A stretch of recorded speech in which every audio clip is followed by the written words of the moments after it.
Students, this is the next question we will be learning how to do.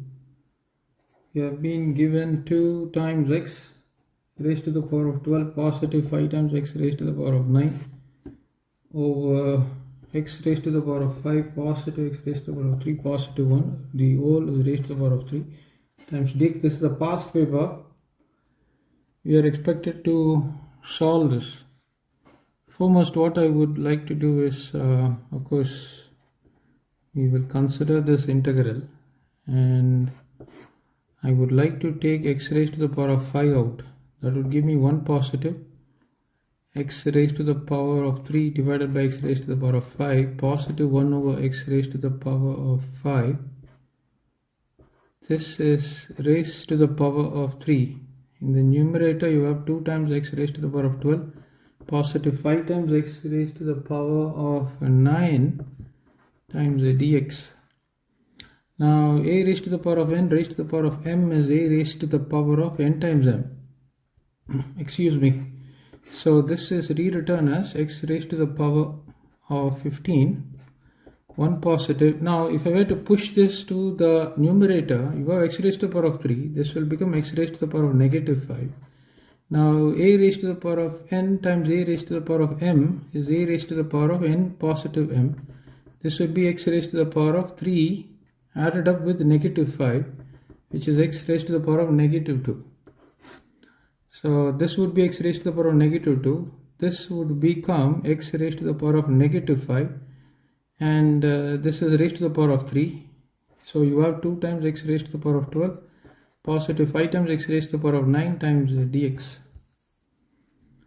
Now what I wish to do is I would like to make the following substitution. Before that, I would like to push this to the numerator.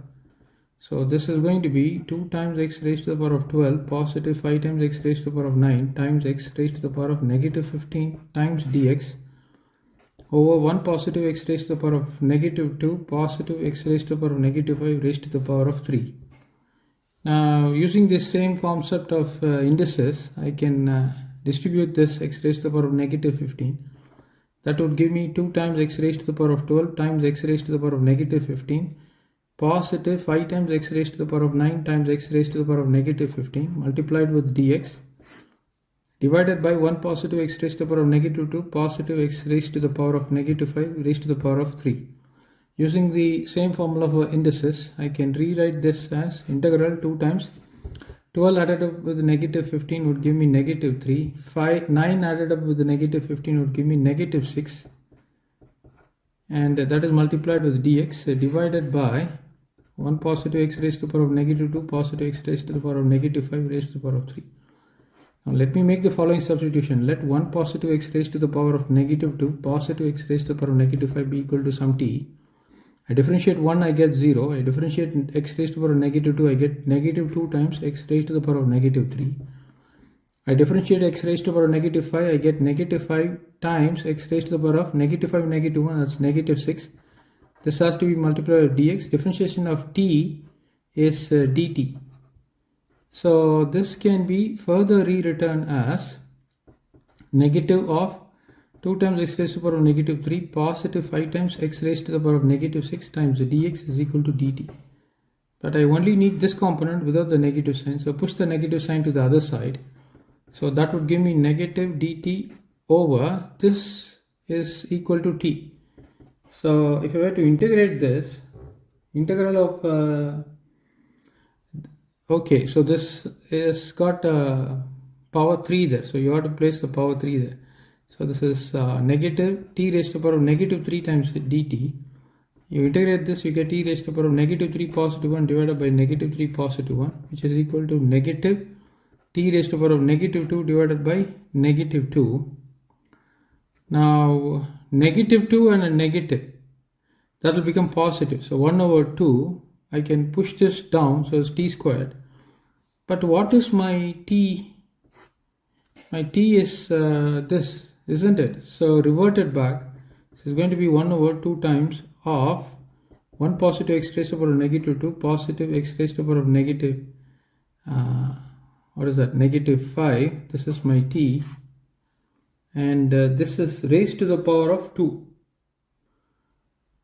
So you place the power 2 there, and then you add the arbitrary constant c. Now you can stop here. Sometimes what happens is they won't give this as a solution. So what you have to do is you will have to simplify this. If this comes an objective, you won't get this to be the final answer. So you will have to simplify that. So how do you do that simplification? So this is equal to 1 over 2 times of, push everything to the denominator. So it's going to be 1 positive 1 over x squared positive 1 over x raised to the power of 5. This entire thing is raised to the power of 2. I'm not going to add the arbitrary constant now. I'm showing you the simplification. So the LCM is x raised to the power of 5, and that would give me here, x raised to the power of 5, positive x raised to the power of 3, positive 1. So this is what I have got, raised to the power of 2, and you have a 1 there, and then you have a 2 here. So I'm going to rewrite this as 1 over 2 times. Now I can pull this x raised to the power of 5 out. So it's going to be 2 times of x raised to the power of 5, positive x raised to the power of 3, positive 1. This is raised to the power of 2 divided by x raised to the power of 5 raised to the power of 2. That's going to be 10 there. Okay, so this is actually part of the denominator. Now the numerator has got a huge 1 standing there. So what I would do is I would just take it like this. Okay, so it's 1 over 2 times of x raised to the power of 5, positive x raised to the power of 3, positive 1 raised to the power of 2 over x raised to the power of 10. Now this is actually flipped. If you flip it, this would become x raised to the power of 10 over 2 times of x raised to the power of 5, positive x raised to the power of 3, positive 1. And that has to be raised to the power of 2. And then you place the arbitrary constant c. Now I have given you 2 deductions. This is one deduction in case this is featured as your multiple choice. The other one is this, if this is featuring as your multiple choice. Thank you, students. We move on to the next question.